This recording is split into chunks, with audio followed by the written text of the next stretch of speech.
MP board के कक्षा 12वीं के सभी विद्यार्थी ध्यान दें। आज की इस क्लास में वार्षिक परीक्षा की तैयारी के लिए रसायन शास्त्र के टॉप 100 क्वेश्चन हम कंप्लीट करेंगे। वार्षिक परीक्षा के लिए यहाँ पे मैं आपको 100 ऐसे महत्वपूर्ण प्रश्न दूंगी जो एग्जाम में पूछे जाते हैं। तो देखिए, कोई रियल पेपर नहीं मिलता है, लेकिन हाँ, मोस्ट इम्पोर्टेंट क्वेश्चन आपको मिल सकते हैं।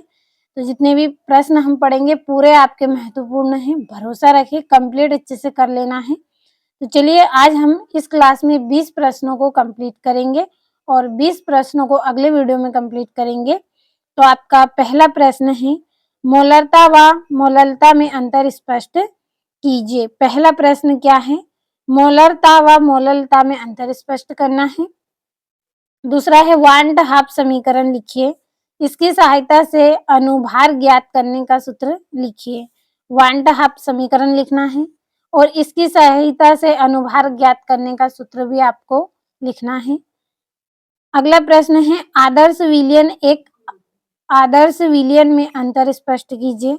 आदर्श विलयन एवं आदर्श विलयन में अंतर आपको बताना है। तो यहाँ पे अगला प्रश्न है आपका, निम्नलिखित को समझाइए। पहला है मोल प्रभाज, दूसरा है पार्टस मिलियन विलियन और तीसरा है अनुसंख्यक गुणधर्म। पांचवा है स्थिर क्वाथी मिश्रण किसे कहते हैं? यह कितने प्रकार के होते हैं? स्थिर क्वाथी मिश्रण किसे कहते हैं और यह कितने प्रकार के होते हैं, ये भी आपको बताना है। छठा है राउल्ट का नियम क्या है? इसका गणितीय व्यंजक लिखिए। राउल्ट का नियम क्या है ये बताना है, साथ में इसका गणितीय व्यंजक भी आपको लिखना है। सातवां है परासरण दाब को परिभाषित कीजिए एवं इसके आधार पर विलय के अनुभार निर्धारण के लिए गणितीय व्यंजक की उत्पत्ति कीजिए। परासरण दाब को परिभाषित करना है एवं इसके आधार पर विलय के अनुभार निर्धारण के लिए गणितीय व्यंजक की उत्पत्ति कीजिए। आपका आठवां है निम्नलिखित को समझाइए। आठवां प्रश्न है आपका, निम्नलिखित को आपको समझाना है। पहला है प्रतिलोम परासरण, दूसरा है सम परासरी विलयन, तीसरा है अर्ध पारगम झिल्ली। तो इन तीनों को आपको समझाना है। अगला आपका प्रश्न है, धनात्मक विचलन एवं ऋणात्मक विचलन में अंतर स्पष्ट कीजिए। अगला प्रश्न क्या है? धनात्मक विचलन एवं ऋणात्मक विचलन में अंतर स्पष्ट कीजिए। 10वां है हेनरी का नियम लिखिए एवं अनुप्रयोग बताइए। 10वां प्रश्न क्या है? हेनरी का नियम लिखना है और अनुप्रयोग भी आपको बताना है। 11वां है सेल स्थिरांक किसे कहते हैं, समझाइए। आपका 12वां प्रश्न है ओम का नियम क्या है, लिखिए। ओम के नियम क्या है ये बताना है।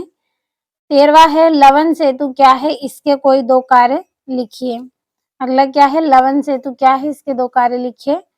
14वां है विद्युत वाहक बल एवं विभवांतर में अंतर स्पष्ट कीजिए। विद्युत वाहक बल और विभवांतर में आपको अंतर बताना है। और 16वां है 15वां है तुल्यांकी चालकता एवं आणविक चालकता किसे कहते हैं, समझाइए। तो जितने भी प्रश्न आपको यहाँ पे बता रही हूँ पूरे महत्वपूर्ण प्रश्न हैं, भरोसा रखें, कंप्लीट अच्छे से करें। इसी में से ही आपका पूरा पेपर रहेगा, क्योंकि 100 क्वेश्चन हम पढ़ेंगे, पूरे महत्वपूर्ण प्रश्न, एक एक प्रश्न आपके लिए यहाँ पे बहुत मेहनत से तैयार किया है। कंप्लीट अच्छे से करते चलना है। और अगला प्रश्न पढ़ेंगे 16वां, विद्युत रासायनिक श्रेणी क्या है, इसकी उपयोगिता लिखिए। विद्युत रासायनिक श्रेणी क्या है, इसकी उपयोगिता बतानी है। 17वां है माइकल फेराडे के विद्युत अपघटन के नियम लिखिए। माइकल फेराडे के विद्युत अपघटन के नियम लिखना है। 18वां है मानक हाइड्रोजन इलेक्ट्रोड क्या है या कैसे बनाया जाता है।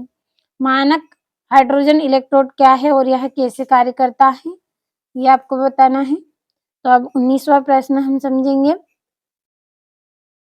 अगला प्रश्न है आपका 19वां, एकल इलेक्ट्रोड विभव के लिए नर्स्ट समीकरण को उत्पन्न कीजिए। एकल इलेक्ट्रोड विभव के लिए आपको नर्सल्ड समीकरण को उत्पन्न करना है। 20वां है संचारण किसे कहते हैं, इसे प्रभावित करने वाले कारक एवं बचाव के कोई 3 उपाय आपको लिखना है। संचारण की परिभाषा देनी है, साथ में इसे प्रभावित करने वाले कारक और बचाव के 3 उपाय भी आपको लिखना है।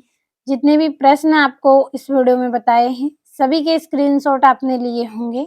भरोसा रखें, कंप्लीट ज़रूर करें।